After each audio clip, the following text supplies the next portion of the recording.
asalaamaaleykum wa rahmatulah barakaatu mbokk yi maa lay nuyu di leen ziar di leen dalal seen chaîne Ben Makhtar l'officiel muy chaîne lu ñëpp ñu leen di wax rek ne comme ni ma koy defee rek yéen itam seen cër la am ngeen si rôle bi ngeen si war a joué maanaam tey jii nii secret yi ñu fiy joxe yéen itam am ngeen seen secret ko si xam dara nga xam ne boo ko indee fii seddoo ko di nga jëriñ doomi aadama yi nga def ko. am na ñu may jël si suuf di ma jox ay mbir na ma lii kat dugal ko si YouTube bi bu ko defee ñëpp mën see jëriñu kon mi ngi noonu seen mbir la suñ mbir la mbiru ñëpp la moo tax ñu leen di présenté suñ boutique bi présenté woon ne leen ko muy def wàllu lu bari ndaxte vidéo bi ma dugal démb gis ngeen ne dañoo demoon si àll bi am yu bëri yu ñu fa xam am na yu ma leen expliqué dégg ngeen ko ak itam. jamono ji feebar bi dafa commencé di sonal nit ñi muy feebar yi mu mënti doon hémorroïde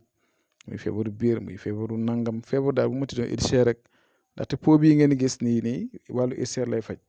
képp ku am ulcère boo xam ne sonal na ko incha allahu rabbi na jokkoo ñun si numéro yi ngeen gis moo xam hémorroïde la moo xam kuy constipé moo xam ko am biir moo xam ko am feebar bu ko jaaxal lu mënti doon daal am na lu ñu si yàlla dénk incha allah rabbi bu ñu si jokkee ne si dimbalante.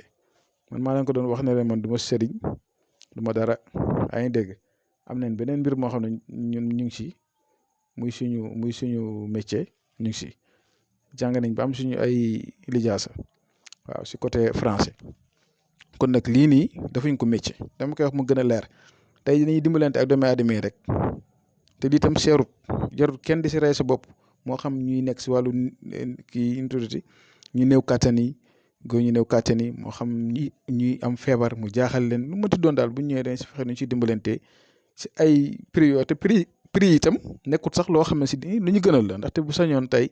duñ nekk di leen koy kii ay prix mais nag lu ñuy jëm di ko jël ji di ko mixé am luñ ko boole di ko defar di jënd ay pots yi di ko si def lu demee noonu mënut a ñàkk pour ñu wax si prix mais nag nekkul nag lu cher ngeen daal seen xel si côté boobu nekkul lu cher nekkul loo xam ne si ni itam.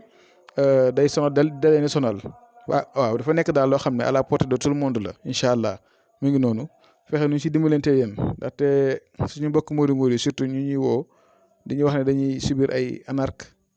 jàppalante leen anarqué dégg seen xaalis di def nag su dul noonu ñu dimbalante ak ñoom tam ndaxte vraiment sonn nañ nit bu jaaxlee gis ku toog ne moom kat mën na ko dimbale mu wóolu ko ñëw ba si moom kooku di ko nax wala di lekk xaalisam wala di demee noonu. boobaa tam day métti waaw mbir maa ngi nii nekkul dara jafewu si dara waaw bépp feebar boo xam ne am ngeen ko daal incha allahu rabi ñun yàlla dogal ne am na ay borom xam-xam yoo xam ne dimbali nañ ñu si xamal nañ yu bari nga boutique bi ngeen gis ne lu ne nekk na si lu ne waaw te amul benn effet secondaire boo xam ne da siy gaañ nit incha allah kon nag mbir maa ngi noonu tey lii laa leen indi loon pour wan leen ko suba dinañ ñëw indi leen ay secret yu jëm si seen mbir. comme ni ko daan fa di defee incha allah kon nag ñu ngi yem fii da leen di jox di daje ba suba jàmm incha allah ñu leen di ñaanal yàlla di ñaan ngeen ñaanal ñu